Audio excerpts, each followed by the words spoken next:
2 gallons, 20 liters into 2 liters. It's not possible. Or 2 hours tomorrow, 4 hours.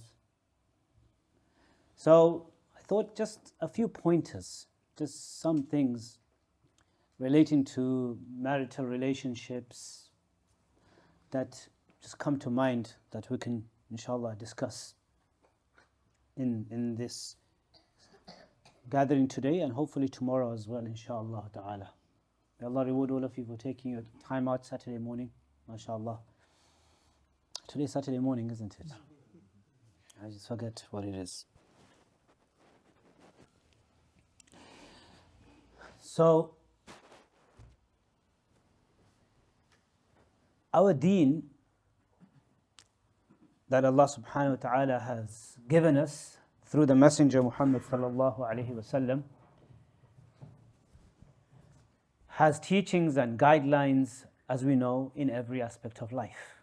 And I was mentioning this in a lecture yesterday. And part of the teachings of deen are the teachings of mu'ashara. Mu'ashara means the social etiquettes and the social branches of the teachings of Islam.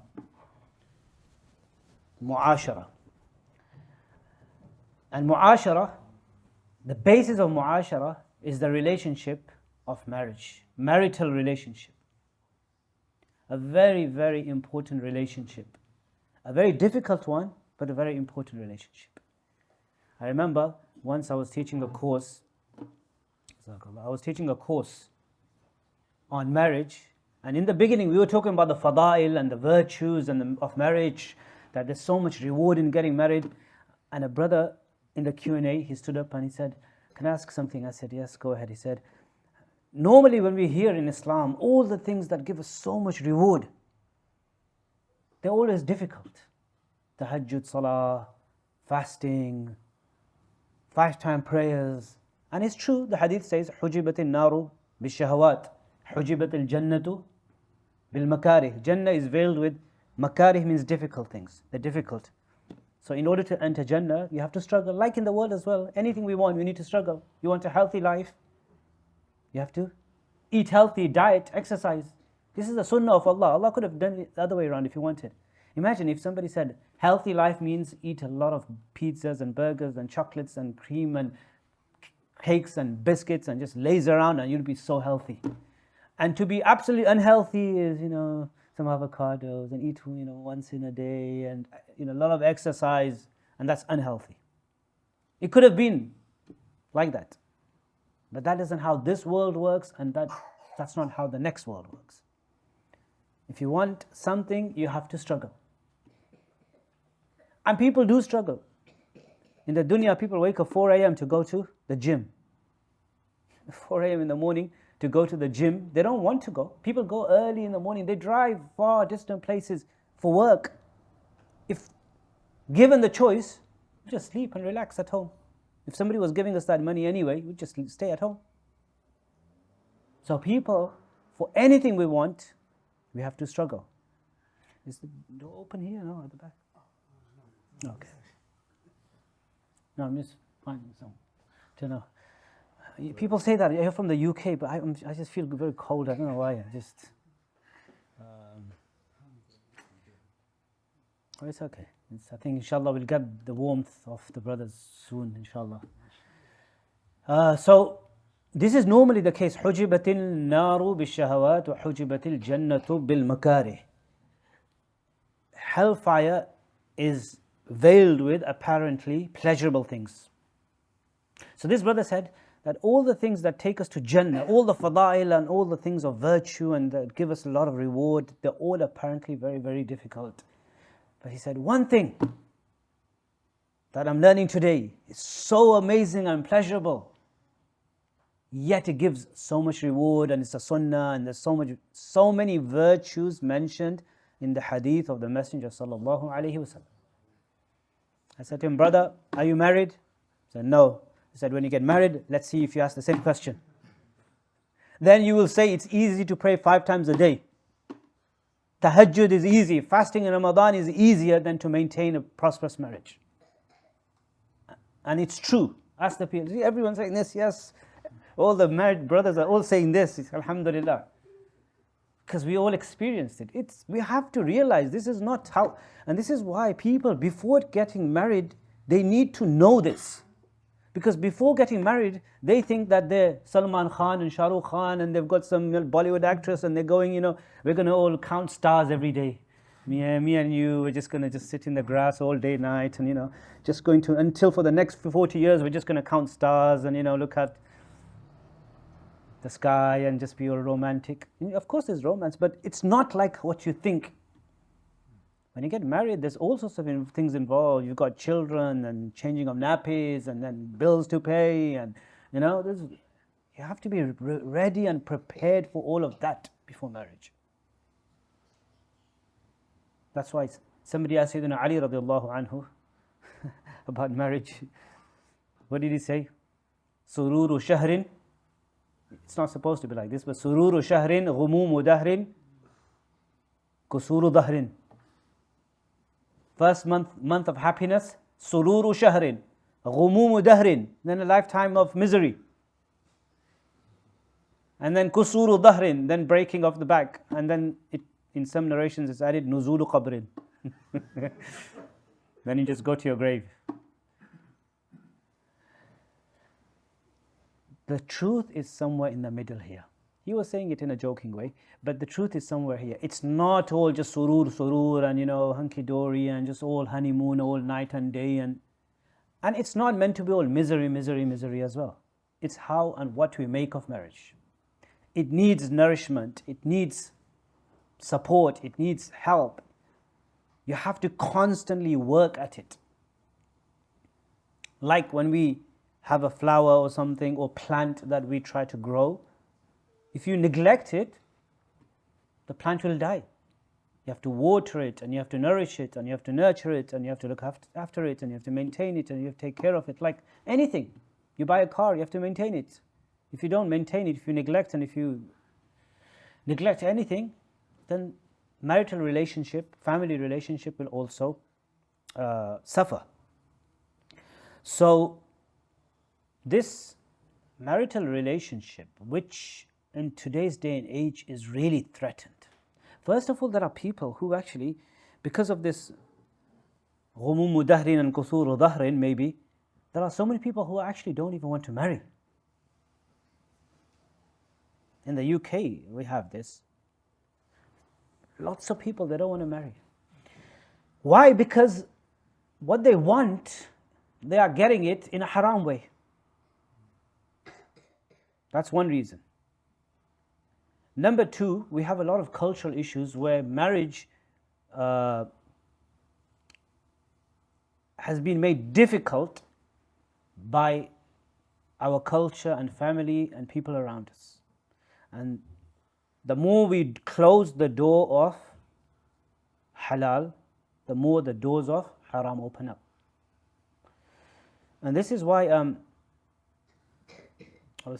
was going to mention this right at the beginning. This is, you can say, the first kind of point. So this marriage, there's a lot of fada'il and virtues, and it's something that we need to work at and nourish, etc., etc. Jazakallah.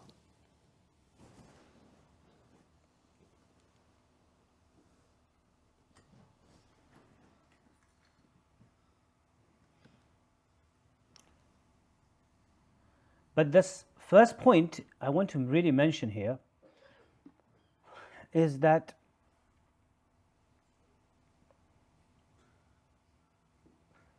there are so many cultural expectations and conditions and aspects attached to nikah and marriage. Marriages have become difficult. We've made it difficult.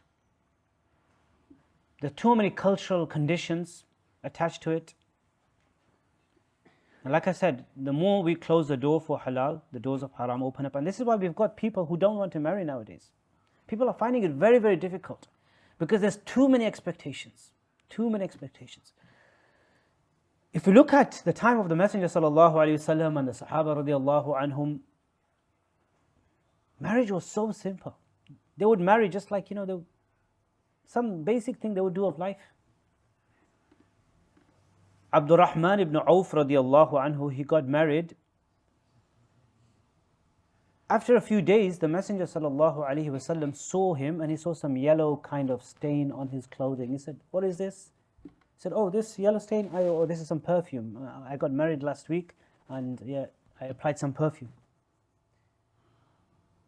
The Messenger sallallahu alaihi wasallam said to him, "Barakallah, awlim walau bishatin." May Allah bless your marriage. Make sure just do walima, even if it's by slaughtering a goat. The point here is that the Sahaba radiallahu anhum did not even feel the need to inform Rasulullah sallallahu alaihi wasallam about their marriage. When we get married, granddad X and grandma Z and great grandma Y and great grandfather and uncle, everybody from Dhaka and Shillot and Kashmir and Multan and Punjab and Lahore and Gujarat, everybody has to come. Everybody has to agree. Everybody has to check the girl out. You're getting married, but all the granddads have to see if she's okay. These are all cultural things. They cause a lot of problems. A lot of problems. We are living, I don't know how you guys live here, but in the West, there's a new generation. And our parents and we as well, parents, we need to understand, we have young children, they will get married. We need to open up a bit.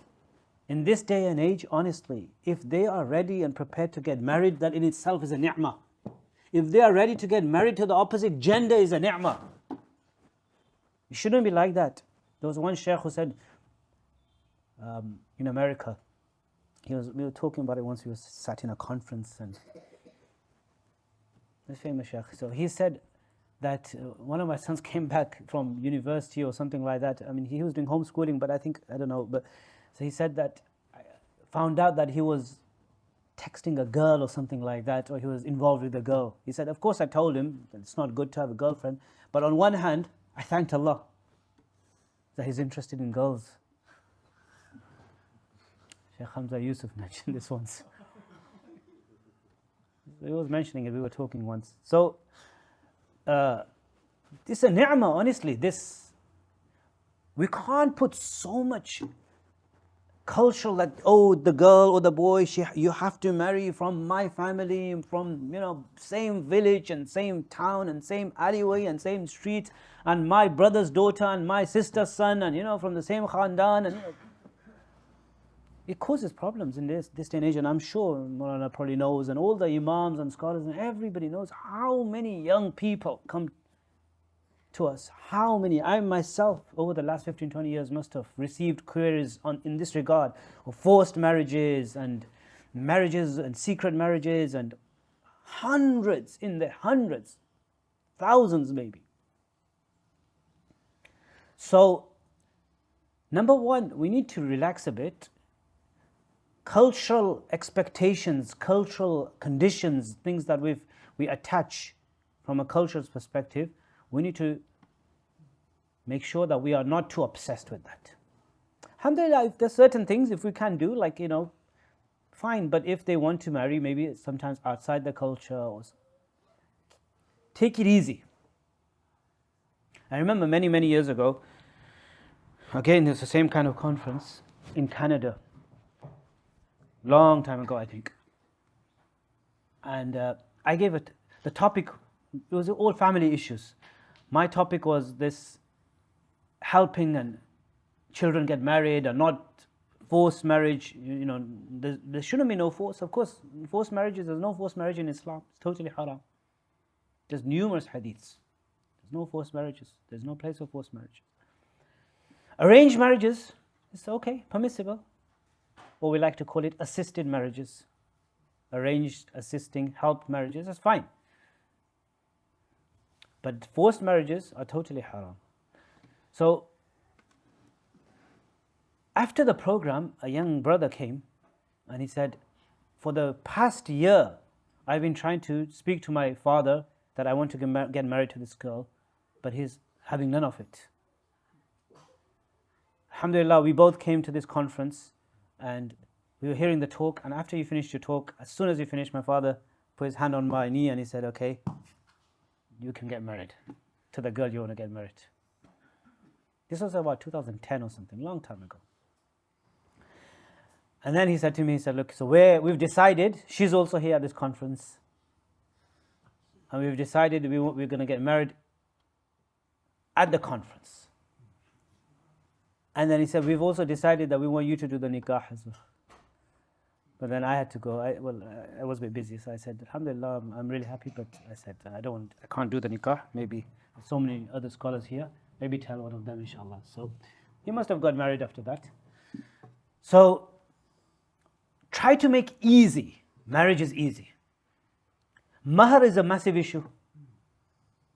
There are sisters waiting until 40, until they think that their prince will come with 5 properties and put it in her lap before she gets married. All these things, they make, the delaying marriages. The Messenger sallallahu alaihi wasallam in the hadith, he says, وَالْأَيِّمُ إِذَا وَجَدْتَ لَهَا كُفْوًا. You find somebody compatible, marry them off. If you find somebody, إِذَا خَطَبَ إِلَيْكُمْ مَنْ تَرْضَوْنَ دِينَهُ وَخُلُقَهُ فَزَوِّجُوهُ. If you find somebody whose akhlaq and whose deen and character you are happy with, marry them off. Otherwise, there's going to be destruction in earth. Fasad fil ard.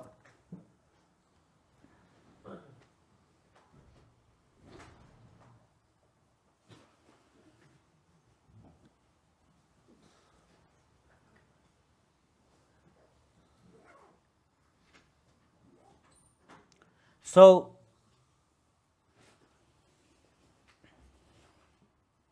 Islamically, I have a whole discussion here, choosing an ideal spouse. فَاظْفَرْ بِذَاتِ الدِّينِ. Yeah. I have a small booklet, 40 hadiths on marriage with a commentary. Has anyone seen that? You have? Elucidation of 40 hadiths on marriage. A lot of these notes, things are in there as well, in that book. So, this hadith, إذا تنكح المرأة لأربعين لمالها ولنسبها ولجمالها ولدينها فاظفر بذات الدين. Make sure you get married based on religion, deen. What is deen? And then I've discussed here compatibility, basically ibadat, akhlaq, muamalat, tazkiyah, compatibility, all of these things. So, as long as you find these things, we shouldn't delay the marriages. This is the hadith I've got here. وَالْأَيِّمُ إِذَا وَجَدْتَ لَهَا كُفْرٌ. Sunan of Imam Tirmidhi. When you find a compatible marriage partner for an unmarried girl, marry her off. Don't delay.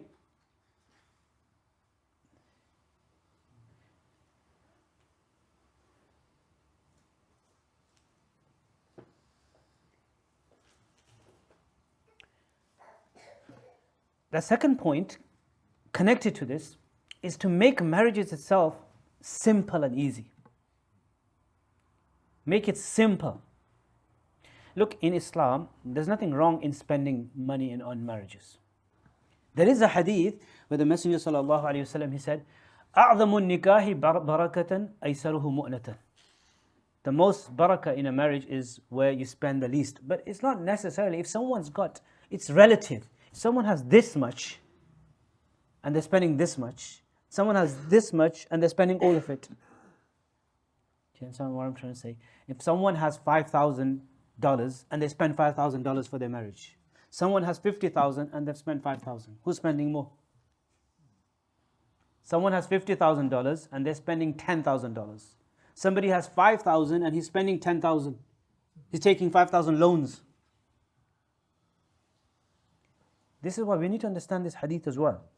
This is based on the commentary that it's not always about how much you're spending. It's not haram to spend. A lot of people mistaken this hadith that أَعْظَمُ النِّكَاحِ بَرَكَةً أَيْسَرُهُ. See the word, it's أَيْسَرُهُ. This tells us this meaning. Not أَقَلُّهُ, it's أَيْسَرُهُ. If you know Arabic, you'll understand this. It's from the word taysir. Meaning, don't spend money in marriage that makes things difficult. Aysaruhu is from the word yusr, not from the word usr. So don't have marriages, walima, marriages where things become difficult. Like, for example, taking loans. Taking loans for marriages, riba-based loans. It's totally haram. What barakah, blessings, are we going to get in a marriage where we are taking loans based on riba and interest?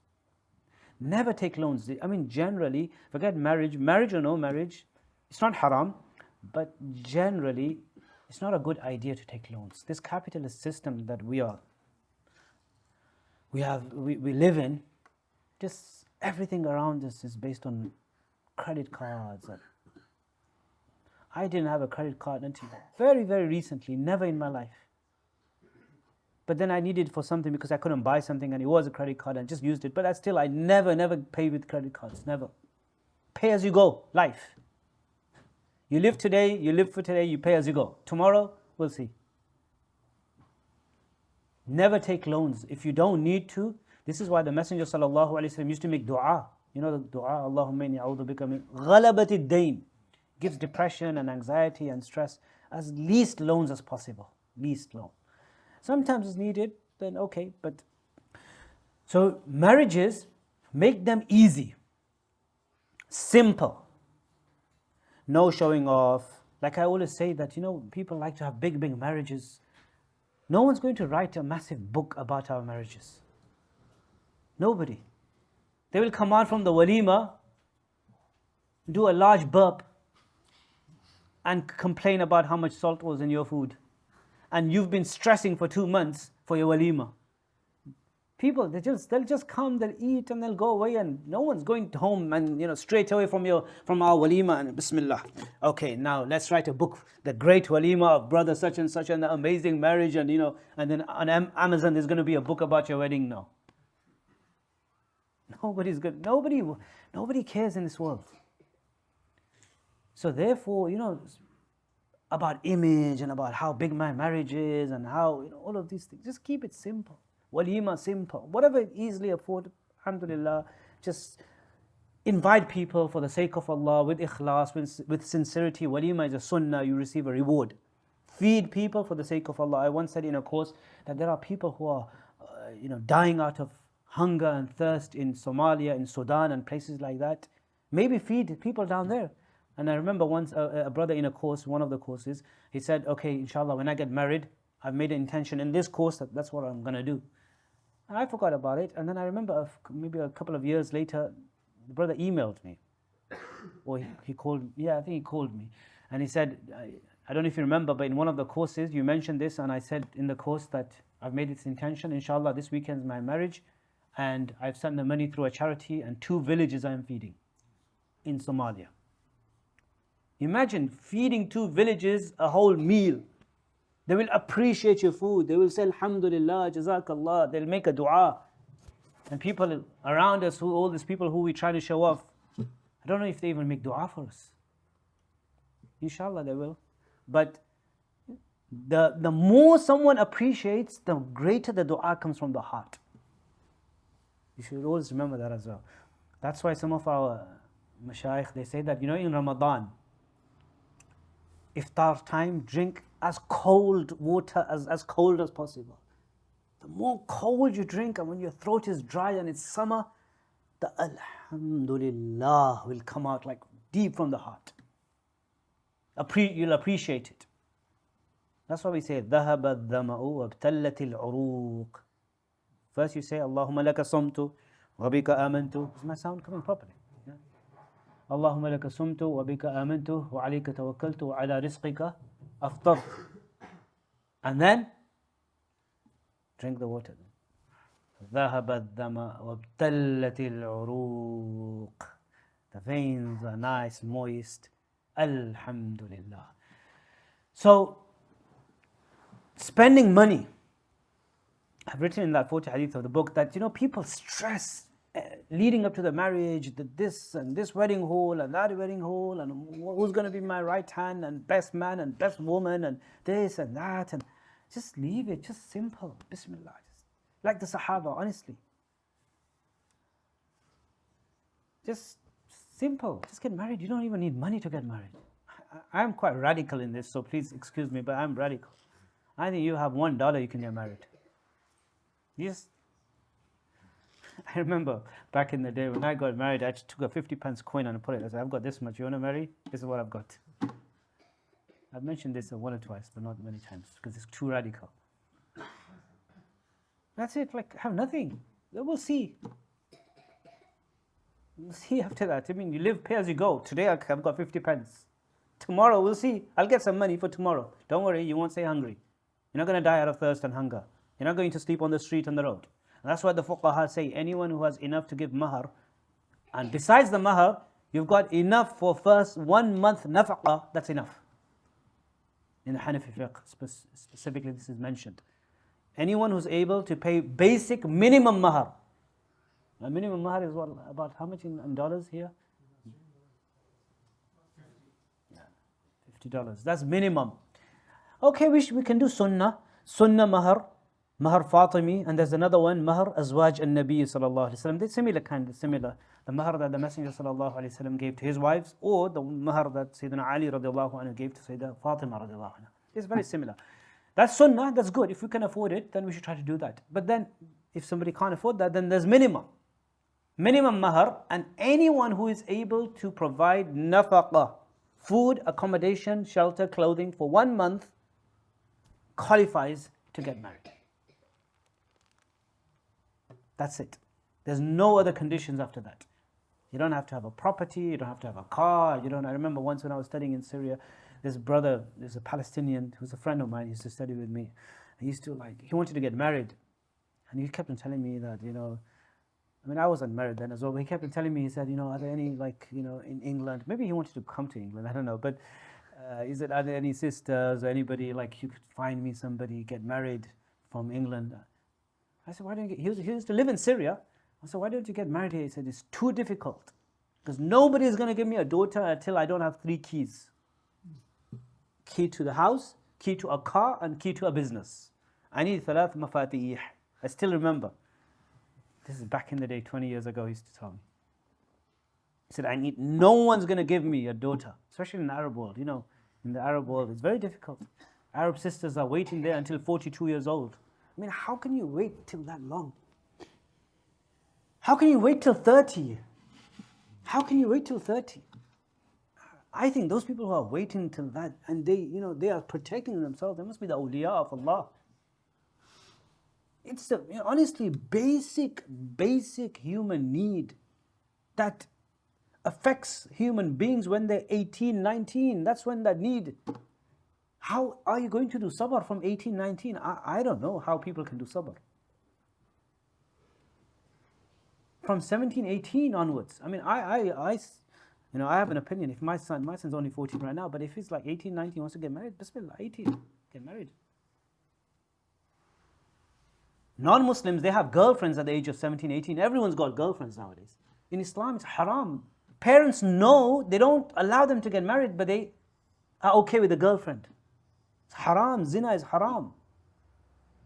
If you're not allowing your children to get married until 25, are you expecting that they are staying away from anything haram until age 25? Come on. We need to be realistic. Parents know as well. They know until 20, illa mashallah, with some exceptions. But until 25, 27, 28, they are not committing any sin relating to sexuality and sexual needs and urges. Maybe you've got Jibreel in your house or something. Or an angel. There's no desires. This is laysa insan. This is natural desire of a human. And that's why they do all haram things. Before getting married, they've done so many things. Especially male, but even females nowadays. And with the males more, because they think that, okay, even if I commit haram and commit zina, nobody's going to know. Without being too graphic, but if they're virgin or not virgin, not possible to tell. The females, they're actually even concerned a bit that if they're not virgin anymore, people will know. And there's the double standard being played here as well by the men. They want an absolute virgin, but whether they are virgin or not, nobody can question them. This is another question. This is another issue. There's cultures where if a girl is not a virgin, nobody will marry.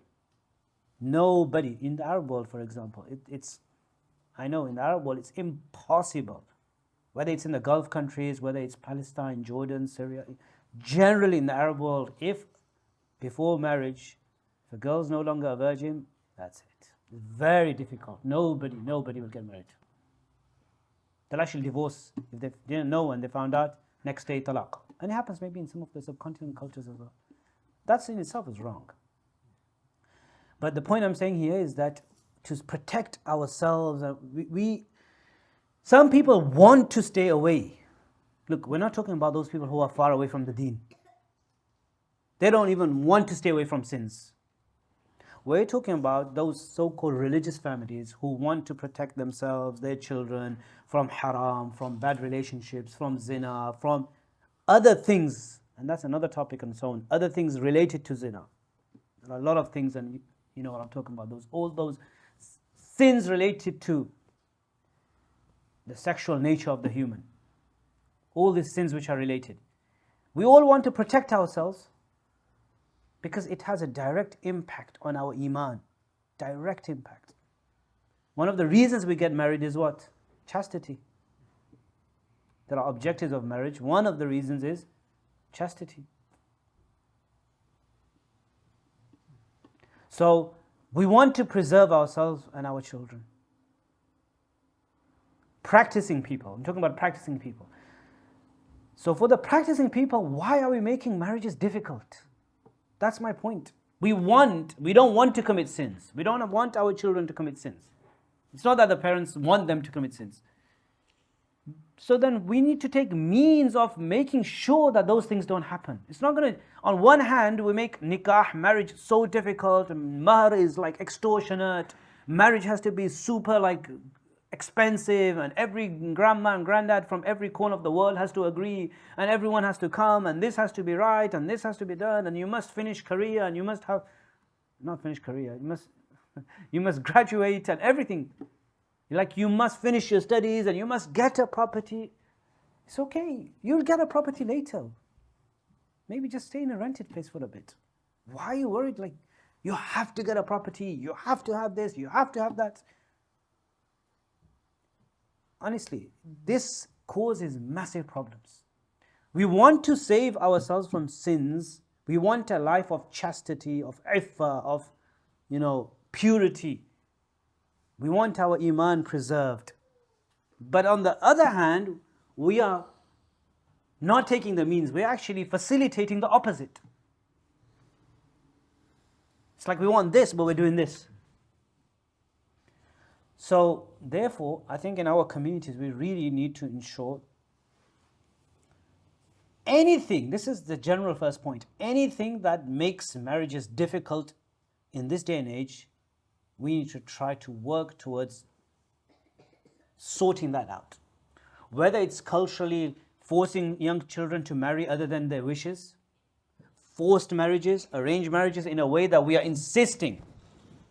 So now your son or your daughter wants to get married to somebody in Australia, for example. And you're saying, no, the boy or the girl has to come from where? Jhelum Sharif.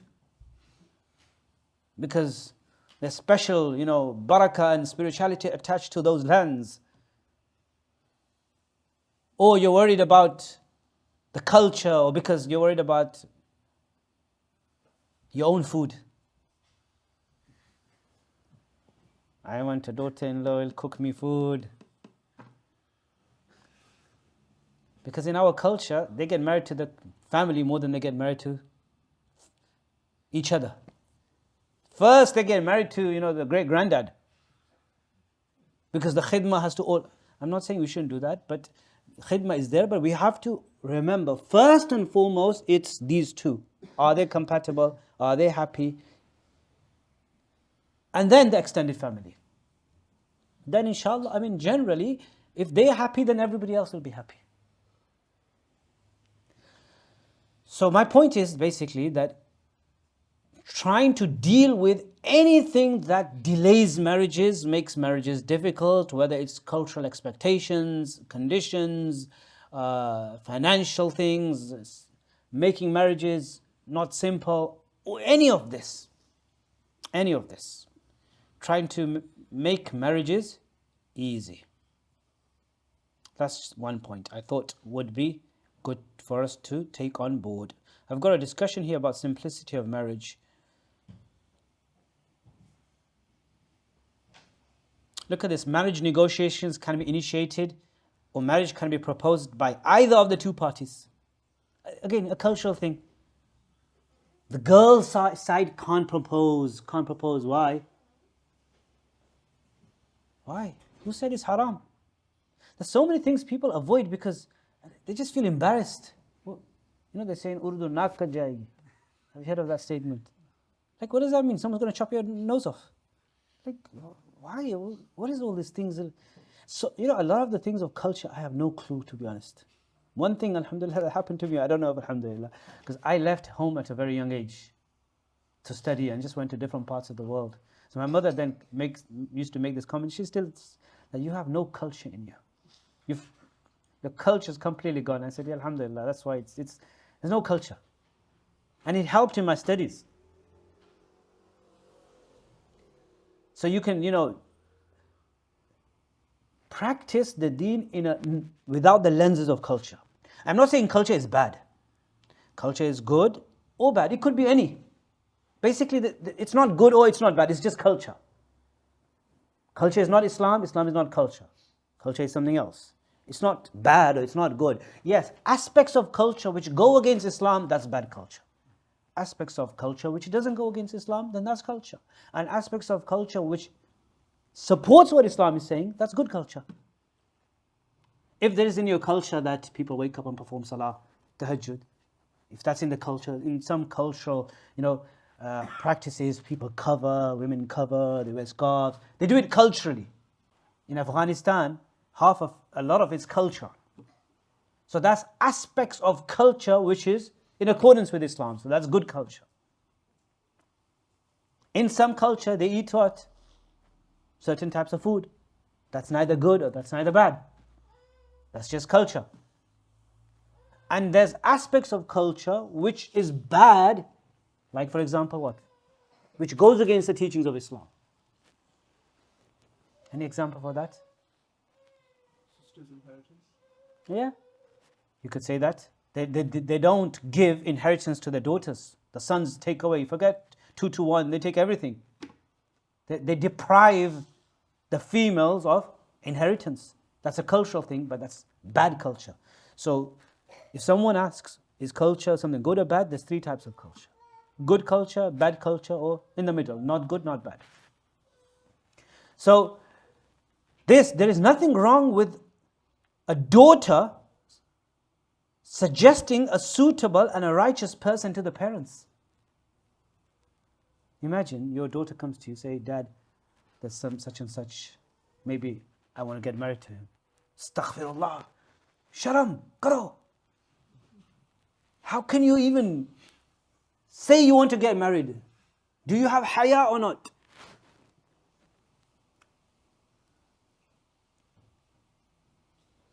Anas bin Malik radiallahu anhu was sat once and he mentioned, or somebody mentioned, that there was a woman who came and presented herself to the Messenger sallallahu alaihi wasallam. Ya Rasulullah, I'm going to marry to you. So she's made like a, like, oh no, like, how can you woman, you're a girl and you go and present yourself to a man? So Anas bin Malik radiallahu anhu said, hiya khayrun mink, she's better than you. At least she desired the Messenger sallallahu alaihi wasallam. There's no like immodesty in there. Now we might say here that this is the Messenger sallallahu alaihi wasallam. Imam Al-Bukhari radiallahu ta'ala who brings this hadith under the chapter heading Babun, chapter where a man presents his daughter on ala rajul salih, on a righteous man. So it's not only the Messenger sallallahu alaihi wasallam. If there's a father and goes to a righteous man or the father of a righteous boy and says, I want to give my daughter in your marriage or your son's marriage, that's in accordance with the sunnah of the Sahaba. Or even a girl, Islamically, look, as long as there's nothing haram involved, technically speaking, there's nothing wrong in a girl presenting herself to a man in marriage. Technically speaking, there's nothing wrong. What's wrong is if there's any extra bits there.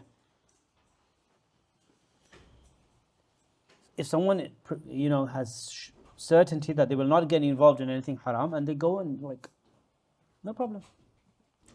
So, this is the first point. Okay, I don't know, this time is very short. Like I said, how many points can we talk about? I just wanted to mention this here about, I wanted to read this. There's something must be here. Love before marriage. I've got a discussion here. Verbal contract of marriage, which is the fiqh of marriage. Marriage over the phone, temporary marriages. There's so much stuff. Muwaqqat marriages, marriage with intention. I've taught this course, on our Darul Hikmah website. Maybe I could just say that this is a summary of it, and then if somebody wants to, all these full course notes. I deliver this course called Journey of Love.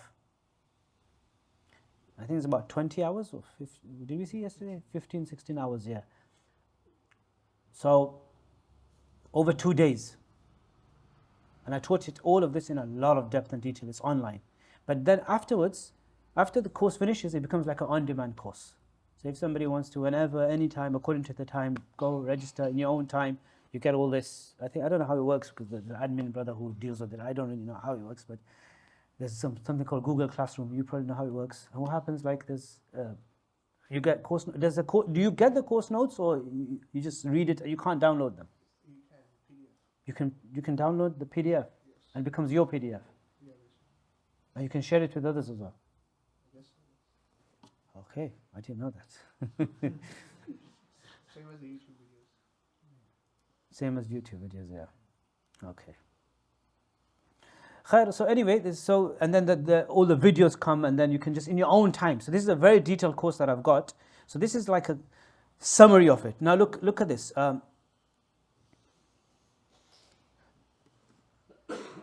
Simplicity of marriages.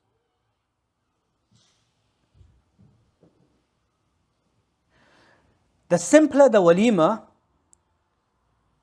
and the marriage ceremony as a whole, the better it will be, inshaAllah.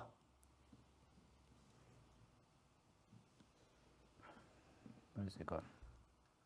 If the intention behind spending excessive amounts on the walima is to show off or due to what people will say, then this is a sin. The intention should be to feed people with sincerity, with simplicity.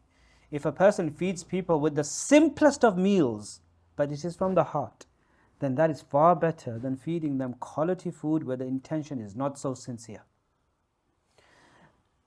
The marriage should be kept as simple as possible. The marriage of Sayyida Fatima radiallahu anha to Sayyidina Ali radiallahu anhu is a great example for us.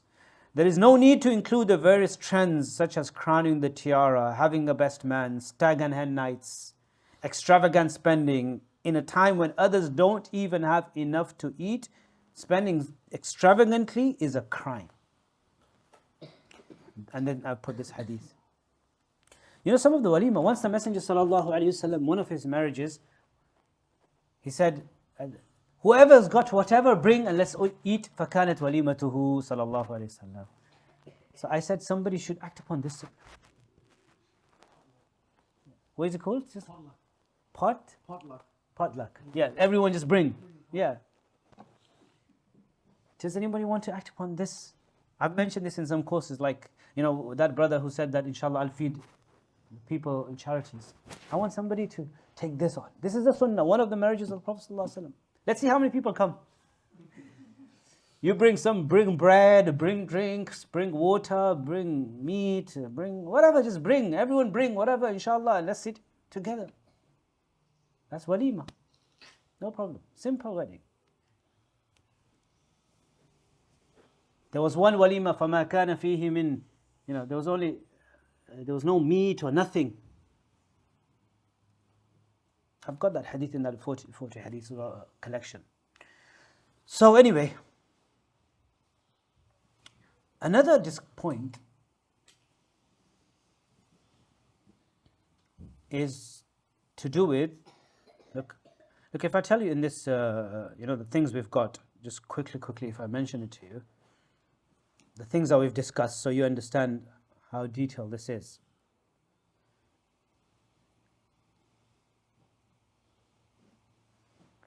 And then we'll just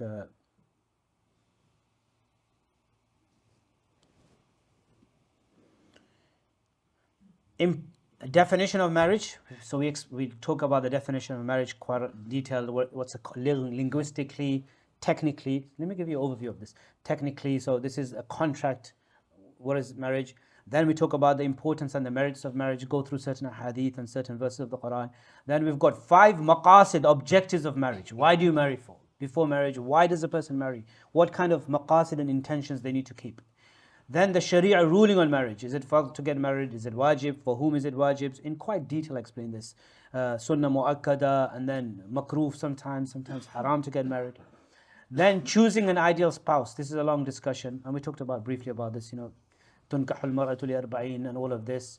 And then searching for a spouse through, whether it's arranged marriages, through correct channels, online channels, and then looking at a suit and meeting them. There's a whole discussion on that. And then prayer for seeking guidance. There's a whole discussion about istikhara, sunnah method of istikhara. Then proposing marriage, I've talked about this as well. Proposing, engagement, rules of engagement, love before marriage, then the verbal contract of marriage. That's a very lengthy discussion to understand the fiqh. How does nikah take place? Ijab, qabul, what is exactly nikah? And then I talk about marriages on phone, and whether it's limited marriages and muwaqqat and misyar marriages and all of this. There's a lot of fiqh involved there.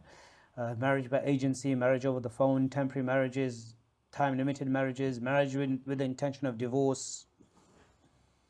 Then the sunnah method of nikah, the ceremony, the khutbah, the ayat, the verses of taqwa that the imam recites, etc. So we go through all of that. Then we talk about the walima. There's a bit of fiqh of walima, and then the simplicity of marriage that I talked about. And then the role of the guardian. We've got a lengthy, thorough discussion. Secret marriages, the role of the guardian. What does the Hanafi madhab actually say, and what people think the Hanafi madhab says, as opposed to the 3 madhabs. Meaning without parental approval. Then the written marriage contract, prenuptials. Can you have a prenuptial? And then I have a sample of a marriage contract. If somebody wants to do a marriage contract, the sister will write in there that these are conditions. I actually gave a shorter version of this course just last month in London somewhere. And somebody asked this, because there were some people from other madhabs as well, and somebody said, is this actually permissible? Some people said this shouldn't be allowed. Condition in there, if you get married again, then I have a right to divorce myself. This is what some of the sisters want in a marriage contract. The brothers are already married, don't worry, because you're already married. Now she can't put that in the contract, you got married already. But those who are not married, you'll have sisters putting that into the contract. If you get married again, then I will have a right to tafweed al-talaq, to divorce myself. And a lot of sisters are asking and demanding for this nowadays. Fine, if they want to, that's fine. It's not bad, it's not necessarily good, it's not necessarily bad. It just depends whether you want to have that or not, kind of discussion. Because getting married second time is not fard, and it's not that type of sunnah as well. It's not sunnah, that type. There's 2 types of sunnah. This is from sunnah zawaid, to be honest. It's not from that type of encouraged sunnah. Some of the brothers just think it's a very encouraged sunnah, like I'm trying to revive the sunnah here. Revive other types of sunnah before that. Sunnah is of 2 types. This is not from the Sunan al-Huda. It's not from Sunan al-Huda. This is from Sunan al-Zawaid. There's a whole discussion on Sunan al-Huda and Sunan al-Zawaid. So, but then one brother said to me that it's not sunnah for me, it's wajib for me. I'm not thinking it's sunnah, it's wajib for me. then I said, then there's a different discussion to be had. Why do you think it's wajib? Why? There's a deeper issues involved there. Because you might have 4 wives and you might think 5th is wajib. What do you do? Why? You really need to... This is a topic, polygamy is a topic on its own, honestly. A lot of people take it lightly. If it's just lusting, just being bored with 1, you'll be bored with 2, you'll be bored with 3, then this is a issue of sexuality. It's not, second marriage is not going to solve any problem. I actually want to write a book on this topic as a kind of a part 2 of Islamic Guide to Sexual Relations, but now, down there was too much like sexual relations, but now here I talk about, protecting yourself from having too much desire and shahwa. I think I'll do kafara of that book.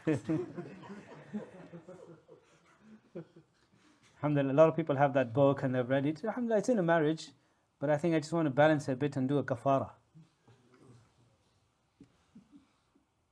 Imam Ghazali style. This is shahwatul batan and shahwatul faraj. Imam Ghazali is of the opinion, rahimahullah, even in marriage, nikah, intimacy, when I mean intimacy, meaning actual sexual intercourse, should be limited. Even in marriage. He talks about food as well, eat less. Some people have a problem with this. Look, we don't have rahbaniyah. وَرَهْبَانِيَّةَ نِبْتَدَعُوهَا مَا كَتَبْنَاهَا عَلَيْهِمْ. Monasticism and all of that kind of stuff. But we have a bit of a flavor of it, in Ramadan, we all have a flavor of it. That's what Ramadan is for. The last 10 days of Ramadan, shadd al-mi'zar. Why? 10 days, that's what i'tikaf is. You detach yourself from the dunya, you detach yourself from earning a livelihood, you're eating less, there's no intimacy, there's no sexual intercourse, nothing like that. 10 days, you're like completely, it's like going in a desert. You've become a Bedouin or a desert, but we go into the masjid, you just connect yourself with Allah. You detach, you divorce the dunya. That's what i'tikaf is. And that's why I say generally that anyone who's observing i'tikaf and they have this with them, then that's not i'tikaf. Anyone who is doing i'tikaf and they're connected with their mobile phone, i'tikaf is you're supposed to detach yourself, disconnect yourself from the dunya. We go in the masjid and we're connected to everyone. That's not i'tikaf. So anyway, that flavor everyone has. But then after that, there's a bit of tastes. Now, Imam Ghazali, rahimahullah, is of the opinion that in Ramadan, you should generally eat less. Not just fast, but eat less. Eat less in iftar, eat less in suhoor. That's his approach. There are other mashayikh and other people who don't take that approach, and they say, يُزَادُ فِيهِ رِزْقُ الْمُؤْمِنِ. No problem, eat more. One of the scholars from the subcontinent, Hakim al-Ummah, Mawlana Shirvitani, rahimahullah, that was his taste. That when Allah is giving food in Ramadan, eat. Not a problem. Not overeat, but remember, nobody's talking about overeat, yeah? Don't misuse that. I mean, for us, I think we need to go. I am saying why I prefer this Ghazali way, because the thing is that people are abusing this way. I mean, that would be the best. But for us to get to that normality, we need to get to the Ghazali way. There's, I think there was somebody from the subcontinent, I think, called Maulana Yaqub Nanotwi, rahimahullah. So somebody came to him and asked him about, like, in tasawwuf and tazkiyah, where people do spiritual struggles and mujahadat. He said, where is the dalil for this from the Quran and Sunnah? These spiritual struggles and mujahadat. So he took a piece of paper, which was bent, like completely, and he said, try to straighten this. If you take a piece of paper and, it's really pressed hard, and you give it to it's like scrolled up. Something's been scrolled up for like 10 years. Have you seen? I've got these calendars, old, that it's just completely, it's like this. You try to straighten it, it's not going to, it's just going to keep on rolling. Do whatever you want, it's not going, it's, not like the tail of the animal. It's just bent, it's just, so that, I've actually done this myself with like this old calendar I had. I have these year planners on my wall. So really they come. When you buy it from the shop, because I like a physical one as well. I like it to keep on the wall. So when you buy it, because they sold rolled up, you try to straighten it, it just doesn't straighten up. So what do you have to do? You have to roll it the other way. And all the way, if you take that paper and you turn it the other way around, then you straighten it, it'll be straightened. He said this is mujahada. Because the nufus are so accustomed to bad habits that just to say become straight, that's not enough. You have to go the other way and even avoid. So if someone's accustomed to haram food, you go and even avoid halal food. Fast, then you'll get normal. If someone's accustomed to zina, then spend 6 months of even staying away from sexual intercourse in a halal way. Do you understand my point? Even in a halal way. Stay away. And this actually makes so much sense. Even in marriage, I've said this to a lot of the younger brothers. That look, if someone's got a life before marriage, and I've spoken to a lot of young people, and they've agreed with this, that if you think that you're in a life before marriage, just life of drugs or whatever, and just having girlfriends and things like that, and you think that you stop that and tomorrow you're getting married and it's going to sort all your problems out, it's not going to happen. If you're doing zina today and tomorrow you're doing nikah, and you think that's it. A lot of young people before marriage, they think like this, that the only reason I'm doing all this haram, I'm not only talking about zina and everything else, and especially other things related, are actually more detrimental sometimes than actual zina. There's studies on this. I delivered a whole webinar on this with Al-Balagh once, I think somewhere online. Porn addiction and things like that. I've got a whole, like a 1 hour webinar. I spoke very, very, very clearly because it was only a laptop, so you can speak. You see, there's a big difference speaking just when there's a laptop and there's people, because people's expressions and things like that, and you have to be careful and you have to respect mashayikh and people and older people and younger people, and sometimes you can't say and all of that. When it's just a laptop, you can just speak how you want. Because you're not looking at the faces. Do you understand? It makes sense, isn't it? So, if you want more details of that, then you can watch that, inshallah. It's on YouTube somewhere. But some of these things are really detrimental. And that's why I've always said to people who get married that if you want to get married, and before marriage you've been involved in vices and in bad habits, then spend a life of 6 months of purity, of chastity before you get married. Don't go directly jump into marriage. Spend الطيبات للطيبين والطيبون للطيبات الخبيثات للخبيثين والخبيثون للخبيثات. Become طيب and a طيبة for 6 months. Don't just be طيب to khabith until yesterday and طيب today, and it's not going to work. Become طيب for 6 months. Get it in your system. Get this purity in the system. It's a detox. It takes time. Then you get married, then inshallah you'll get the barakat of the marriage. And all of this talk, where did it come out from? Just to finish this point, that Imam Ghazali used to say what? Even in marriage, he said, because even in marriage with your wife, with your husband, if you're being accustomed to too much, fulfillment of your halal desires as well, then you're becoming a slave to the nafs. You become a slave to the nafs, then it's a desire, you just want to always, and then this is what sometimes people want to get: a second wife, and a third wife, and a fourth wife, and a fifth wife, and 84th wife. Is it really just desire and being a slave to the soul? And in my experience from talking to a lot of people, if that's the reason, then the second marriage will not sort out the problem because of which you've married second time. I had a friend, he got married second time, then he got a third wife, then he got a fourth wife, and then he divorced all 4. Got a headache. One was a headache, he's got 3 more headaches. That's what he said. If that's the reason, then it's not going to sort out the problem. Look, we're not disagreeing. In Islam, completely permissible. It's halal. No problem whatsoever. But the reasoning behind it, if there was a genuine reason, if it's not just the lust part, I'm saying we need to control our lust. And this is the shahwatul batan faraj. And the same way that shahwatul batan. We need to control this desire as well, of the stomach. They come hand in hand. I recently, in December, in Canada, with our RIS conference, this was my talk. Shahwatul batan and shahwatul faraj. That was my topic. Both of these two things are hand in hand. We need to control. This is why we say eat healthy, eat tayyib. So become tayyib and eat tayyib food.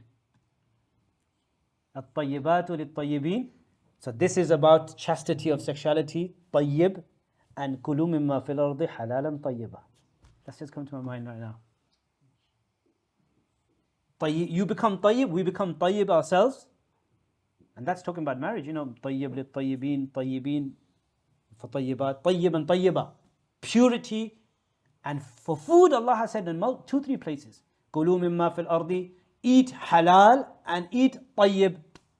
Tayyib is what? Wholesome, not just halal. Wholesome food, healthy food, not harmful food, how it's cooked, who cooks it. Organic food is tayyib food. Who cooks it? If your mother or your wife is cooking the food whilst making the dhikr of Allah, after performing salah, that food becomes tayyib. Then some randomer who's cooking the food outdoors, outside in a restaurant, who doesn't even care about Islam. It might be halal food. Tayyib food is the more pious the person is.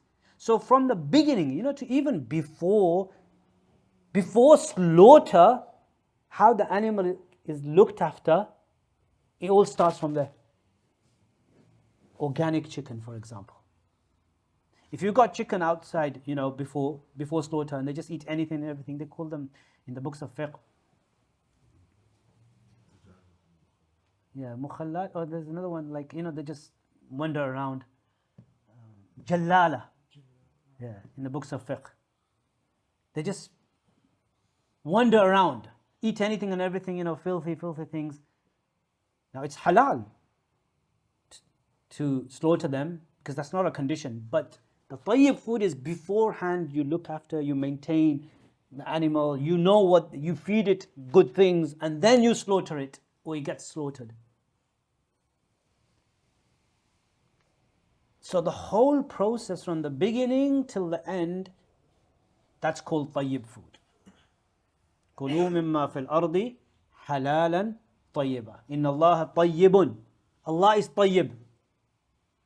Hadith says, Inna Allah tayyib. Allah is tayyib.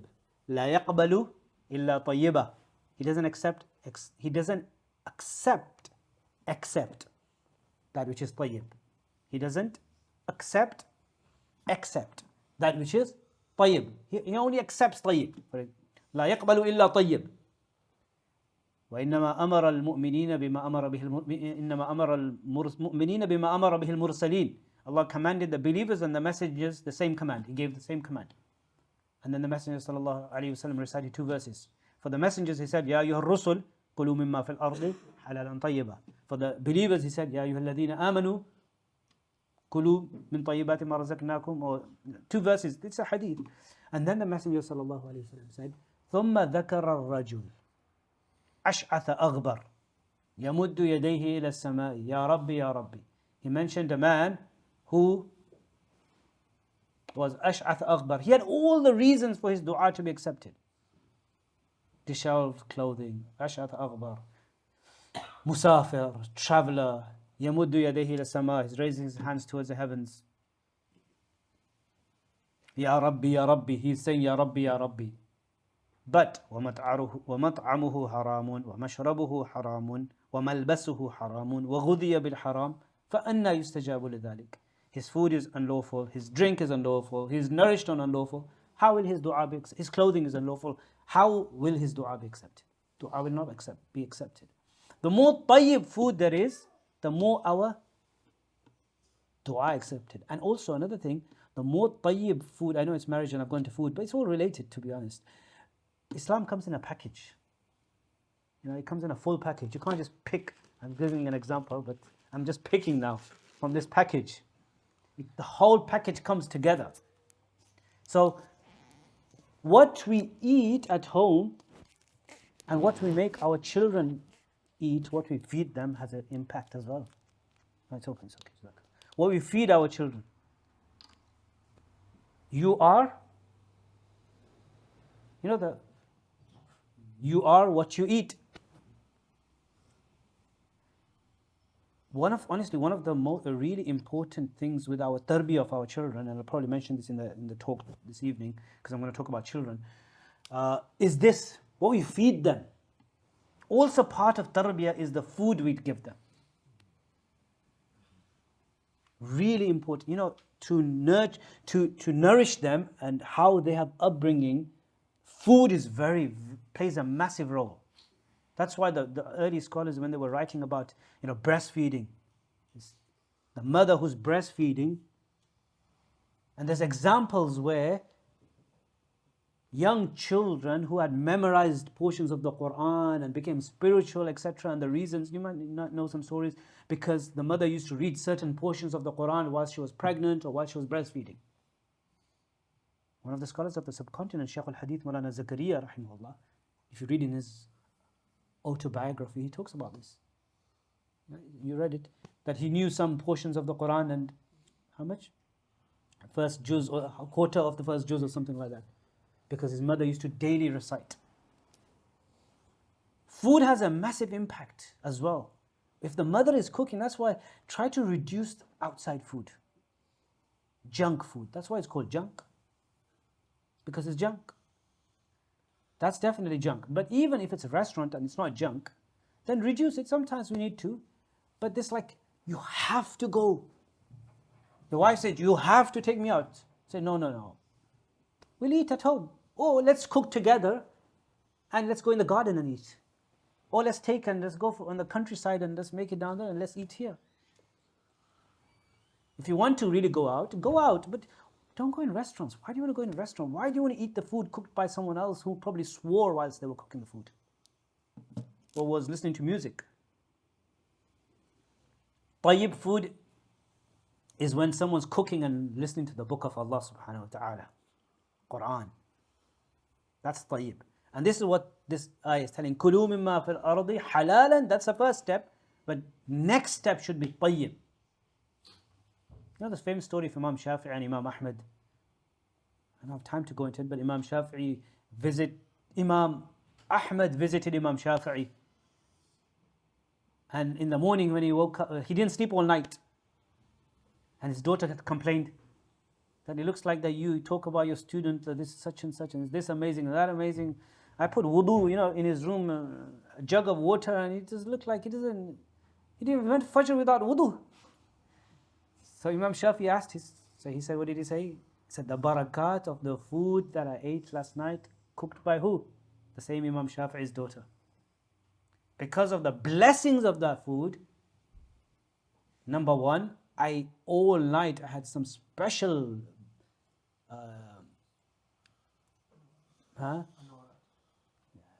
anwarat, kayfiyat, or whatever, how do you say it in English for the there were special blessings that came onto my heart and onto my mind from Allah, that I was able to find solutions to so many issues of fiqh because of the food I eat. And because of that, I didn't sleep all night, and I prayed tahajjud, and I didn't need to do wudu, basically. The food that was cooked and the person who cooked it. So this is all tayyib food. So going back to this point, that Imam Ghazali rahimahullah, his whole approach is this, basically: eat less. If you read his Babu Kasri Shahwatayn, chapter of breaking the two desires in Ihya Ulumuddin, one bread, like half a bread in 5 days or something like that, it's very difficult. Okay, I'm not saying everyone has to do that and we can't do it, but at least some elements or aspect of it. That's one approach. Look, that's not the only approach. Like I said, there's another approach as well. There's another approach of deen as well that no, Allah's given a rizq and eat it, and that's another approach as well. That's another taste and a dhawq and of Sharia as well. It doesn't mean that's the only one. But what I am trying to say is that because we've become so accustomed to the bad, evil things, that we need to get a bit of Imam Ghazali's approach, at least for a while. In normal cases, I would personally would prefer the other approach, because that's too difficult. In normal cases. But it's not a normal case, it's an abnormal case. It's that paper the other way around. It's that, bad habits too much formed. So therefore, we need to get this, like when the illness is really bad, we need to get the medicine that's really strong. We need 400 IUD, is it? Vitamin IUD. No, not 100, 1,000. We need 4,000. In normal cases, 1,000, 2,000 is okay. But the vitamin, we need so much power, we need 4,000. And this is what we're saying, taking Imam Ghazali's approach. So he was of the opinion that, just control your sexuality. Don't keep on thinking about sexual intercourse. Don't always just think about that all the time. Even with your wife, that shouldn't be the be all and the end all the time. Now normally, look what I'm trying to say, normally the hadith says that it's a sadaqah. That's also an ibadah. Are you understanding what I'm trying to say? In normal cases, sexual intercourse with your spouse is sadaqah. وَفِي بُضْعِ أَحَدِكُمْ sadaqah. And Imam Ghazali said, that's why some people, they disagreed with Imam Ghazali because they said that, are you trying to bring about rahbaniyah? Because hadith is saying marriage is ibadah and sexual intercourse is sadaqah, etc., etc. And Imam Ghazali is saying reduce. And some of our brothers, they don't like this approach. They think it's a bid'ah, akhi hayakallah. This Ghazali's way. They think it's a bid'ah. But the thing is that it's just a treatment, it's just an ilaj. For people and for those nufus, souls that have become accustomed to the evil, bad way.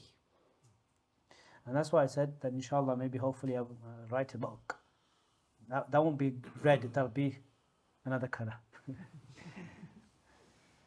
And that's just a book where we tackle the issue of sexual vices, which is common in our youngsters, and the treatments for that. It's really important. Actually, some sheikh did tell me once when that book came out, a very famous sheikh, again at the same time I think, same sheikh, Hamza Yusuf once, he told me, he said, you should add another chapter to this book about these issues, about porn addiction, all of that. He told me this 10 years ago. He actually told me once, because that if the next edition comes, I want to write a foreword for it. He said it himself. He actually said to me, because I recommend your book to everybody. You know the way he said. He said, I just told somebody to get your book. Because, everyone I recommend your book to. This was about 6, 7, 10, I don't know how many years ago. Somewhere there was a conference. But anyway, I want to write a separate book because it's a big issue. It's a big issue. It's really, really needed. So I don't know how much time we have, but so let me just talk about one or two small issues here. And like I said, it's so many things. What can we talk about? But I'm just going to go through this just quickly. So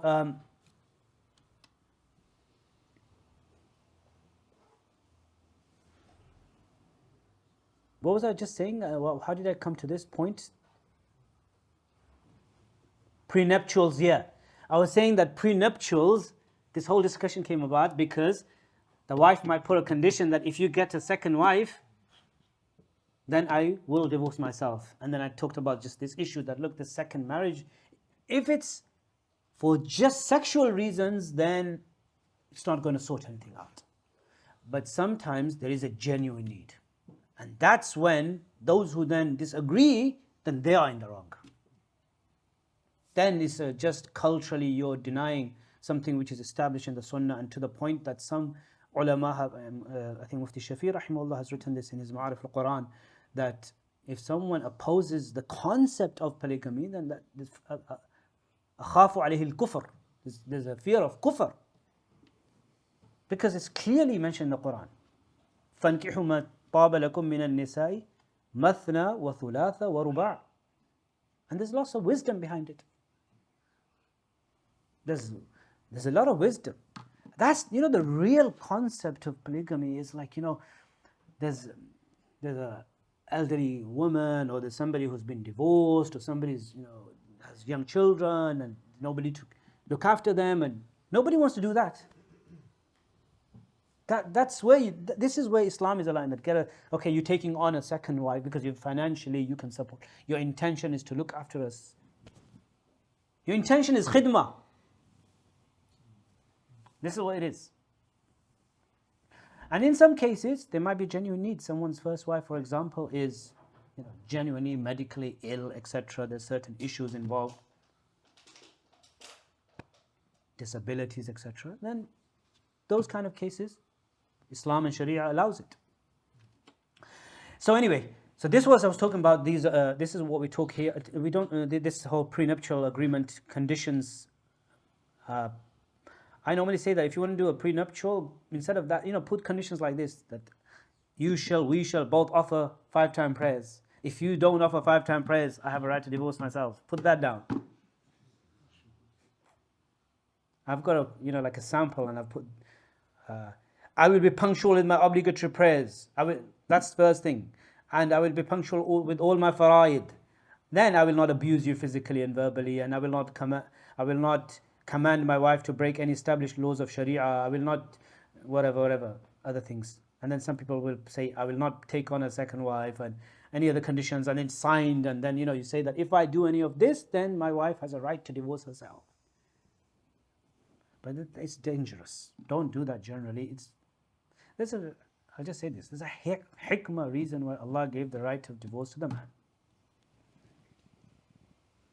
Make a contract, but attaching it to divorce, I'm not saying it's haram, it's permissible, but I personally don't think it's in the spirit of deen. Because there's a hikmah. Women are more emotional. They themselves will divorce you and then they'll regret it. Provided the man is the normal man.